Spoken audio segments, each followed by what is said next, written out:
Merhaba, bu videomun konusu tahtada yazıldığı üzere enzimler. Hangi enzimler? Sindirim sistemimizde olan enzimler, ağzımıza koyduğumuzu sindiren enzimler. Acaba onlar eksik olduğunda ne gibi şikayetlerimiz oluyor? Onların isimleri neler, ne işe yarıyorlar ya da bunları nasıl takviye edebiliriz?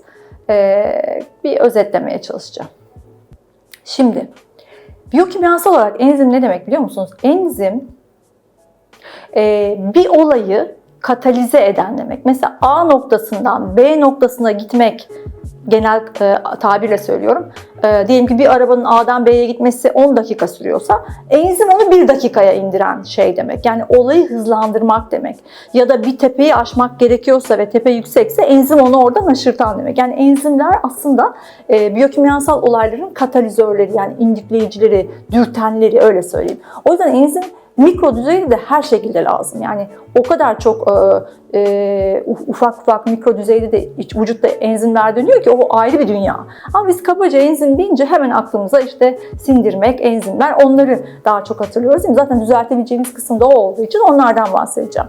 Şimdi bir kere madem konumuz sindirim, sindirmekle ilgili neleri sindiriyoruz ki ona göre enzimler var. Ne yapıyoruz mesela? Değil mi? Yağ yiyoruz, değil mi? Bunu sindirmemiz lazım. Bunu yapan ne? Lipo, yağ demek ya. Lipaz. Bir şeyin arkasına az koyarsam onu sindiren demek, yani enzimin Z'sinden aklınıza gelebilir. Başka ne yiyoruz biz? Karbonhidrat yiyoruz, değil mi? İşte pastalar, börekler.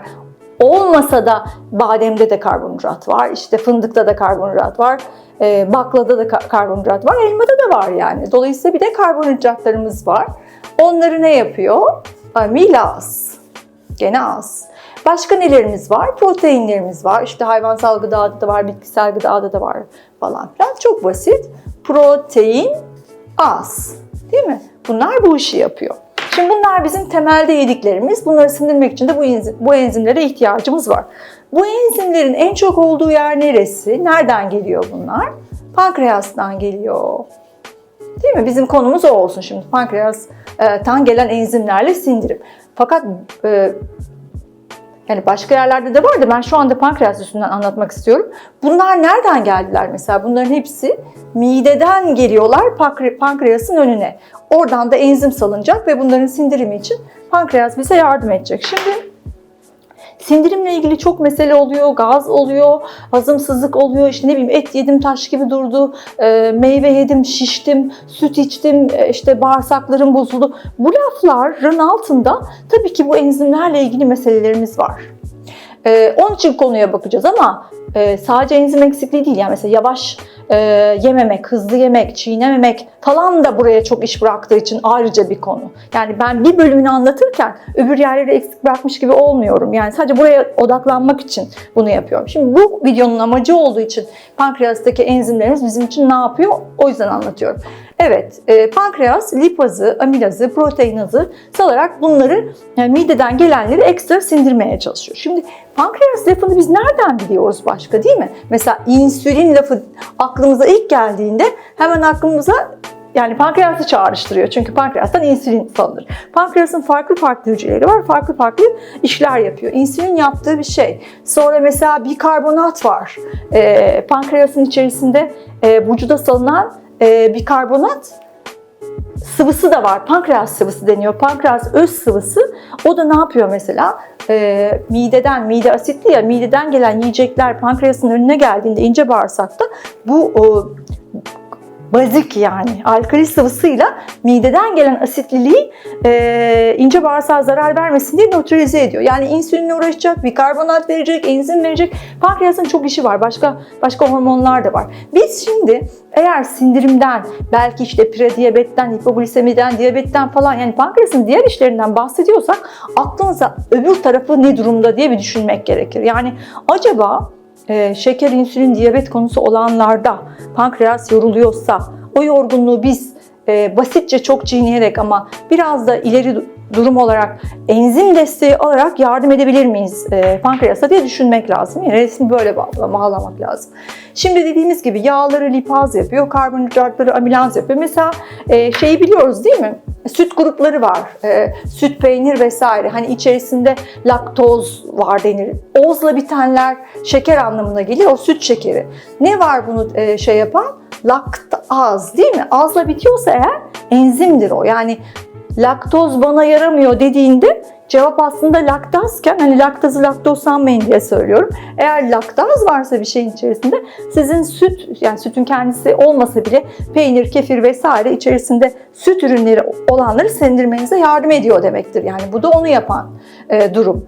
Başka mesela biz genel olarak hani böyle eskiden ilk bildiğimiz enzim bromelain'di değil mi? Daha çok bunu bilirdik. Özellikle de işte şey olsun, işte selülitimiz geçsin vesaire filan diye bromelain daha fazla bilinen bir şeydi. Bromelain neydi? Ananas enzimi diye biliniyor değil mi? Ananastan elde ediyor. O da bir enzim. Mesela bromelain'i beyin cerrahisinden sonra bile kullanıyorlar ki beyindeki ödem azalsın, biraz ödemi azalsın diye. O yüzden hani selülitle falan bağlanıyordu ama kendisi aslında bir enzimdir. Buradan ne anladık mesela? Eğer bir hazımsızlık çekiyorsak ve bir meyve seçmemiz gerekiyorsa belki de ananas daha iyisi onların. İçerisinde bromelain olduğu için. Yani bunu aklımıza getirebiliriz. Başka mesela dediğim gibi sonu azla bitenler diyorduk ya. Mesela selülaz. Hani bu da bir A olduğuna göre selü dediğimiz selülit değil ama bitkilerde olan ve bizim normalde sindiremediğimiz ve bakterilerden, probiyotiklerden yardım aldığımız, iyi bakterilerden yardım aldığımız sindirim enzimlerinden, yani onların bize sağladığı enzimlerden biri selülaz. Normalde vücudumuz bunu üretmiyor ve biz aslında o tip ürünleri, yani sebzelerin, meyvelerin kalın kabuklarını kendimiz sindiremiyoruz. O yüzden de hani lifli beslenme dediğin odur aslında. Onları yersin, onlar bağırsağında yerleşir. Oradaki bakteriler de o liflerden sana gereken işine yarayacak ham maddeleri yaparlar. Şimdi bunların içinde olduğu ürünler var. Kullanılabilir. İlaç olarak da kullanılan ürünler var. İlaç olanlarında rekombinant DNA dediğimiz o teknoloji olmadığı için aslında tabii ki hayvan pankreasından elde edilerek oluşturulanlar kullanılıyor ama gerekli. Gastroenterologlar, işte dahiliyeciler vesaire kim yazıyorsa gerçekten doğrudur. Çünkü kullanılması gereken durumlar oluyor. Ama hani vitamin dünyasında bunların daha basitleri var. Daha düşük dozları olsa bile etkili olanları, işte probiyotiklerle kombine edilenleri var. Şimdi biz nasıl diyeyim? Mesela örnek. Eğer yağ yediğimde lipazım yeterli değilse ve ben yağı sindiremiyorsam neler olabilir? O yağ kana geçmediği için değil mi? Dışkının rengi açıklaşabilir, ishale sebep olabilir, beyaza yakın dışkı rengi olabilir. Özellikle safra kesesi hastalığı ile beraberse bu durum daha da problem olur.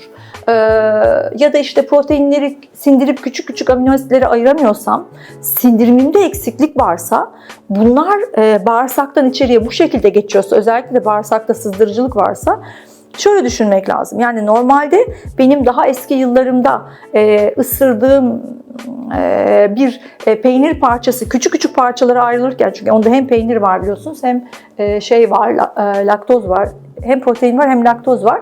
O peynir parçası küçük küçük sindirilebilirken benim ilerlemiş durumumda pankreasım yoruldu diye onu yeterince sindiremiyorsam, küçük protein parçacığı yerine büyük parçacık oluyorsa gövdeme girdiğimde o antijenik olabilir. Çünkü vücut proteinlere karşı antijenik, yani onları alerjik gibi algılayıp reaksiyon verebilir.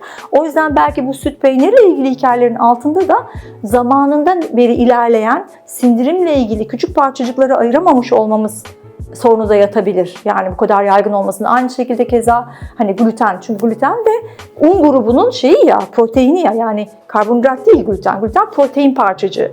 Karbonhidratları da belki biz yeterince sindiremiyor olduğumuz için amilazımızla, çünkü amilaz mesela ağızda var. Çiğnemiyorsun, hop yuttun, pankreastaki amilaza kalıyor iş. Onu da küçük küçük parçalara ayıramadığın için belki o işte ekmek gruplarının içerisindeki protein parçacıkları da büyük büyük içeriye geçtiği için o antijenik reaksiyonu yapıyor ve işte gazın oluyor, şişiyorsun, işte gluten hassaslığı falan diyoruz biz bunu. Ama bütün bu hikayelerin altında, yani en çok sütü ve proteini biliriz, sütü ve karbonhidratları biliriz ya, onların altında belki de bizim çok hızlı yemelerimiz ve işte bu yüzden de pankreası yormalarımız ya da bir öğünde çok gemilerimiz yatıyor olabilir. Yani hepimizde bu kadar yaygın olmasının, bu yiyecek gruplarının bu kadar bizi rahatsız ediyor olmasının sebebi bu olabilir. Yani enzim işi, yani enzimsiz vücutta hiçbir şey dönmüyor. Dediğim gibi bütün mikro olaylarda enzimle oluyor. Enzim olmadan işler çok yavaş. Ne demiştik? Olayı hızlandıran. Eğer benim yağ emecek enzimim yoksa o yağı ememiyorum. Çünkü bir şeyin yapılmasını çok uzatmak yerine demek ki çok enzimim varsa, mesela iyiyse enzimlerim, o zaman daha kolay sindireceğim. Sindirim sonrası o gaz, şişkinlik, hazımsızlığım olmayacak. Dediğim gibi ne demiştik? Mesela bir şey yiyorum, taş gibi duruyor. Mesela gece yediğimde sindiremiyorum. Çünkü zaten gece hani sirkadiyen olarak enzimlerin de çalışmadığı bir zaman olduğu için o saatte de yememen lazım ama işte o taş gibi duruyor hikayesi, enzim olsa o olayı hızlandıracak. Yani sen 2 saatte o yiyeceği sindireceksen başından sonuna kadar, enzim olmadığında o uzuyor. Sabah uyanıyorsun hala kurbağa yutmuş yılan gibi içinde duruyor o. Yani enzimlerin çalışıp çalışmadığını yemekten sonraki gaz şikayetimiz, işte ne bileyim geğirme şikayetimiz, yattığımızda rahatsız olmamız, şişkinliğimiz, böyle anlayabiliyoruz. Normalde çok bariz, işte kan testlerinde amilaz lipaz yükselmemişse falan kan testinde bakılabiliyor. Pek bu işlere bulaşmıyorlar hekimler destek olarak ama bence yapılması lazım. Mesela çok basit bir dışkı testi var. Dışkıda sindirim maddeleri diye. Bir parça dışkınızdan yağ var mı, karbonhidrat parçası var mı, protein parçası var mı bakıyor. Bunlar sindirilmiş mi dışarı çıkmış, sindirilmemiş mi dışarı çıkmış. Yani o bile anlamak için kolay bir test ama rutinimizde yok. Yaptırıp baktırabilirsiniz yani, ama daha önemlisi şikayetler. Şikayetler varsa nasıl aklımıza önce probiyotikler geliyor mide bağırsak şikayeti olduğunda, aklınıza enzimleri de onlarla beraber getirmek lazım ki enzim eksikliği ya da işte pankreas yorgunluğu veya safra meselesi olabilir. Onun için zaten bunlar kana geçmiyorlar. Oldukları yerde duruyorlar. Sindirimin olduğu yerde orada duruyorlar. O yüzden kullanma konusunda hekiminize danışıp ilaç olmayanları bile olsa bu vitamin desteği grubuna girenleri kullanabilirsiniz.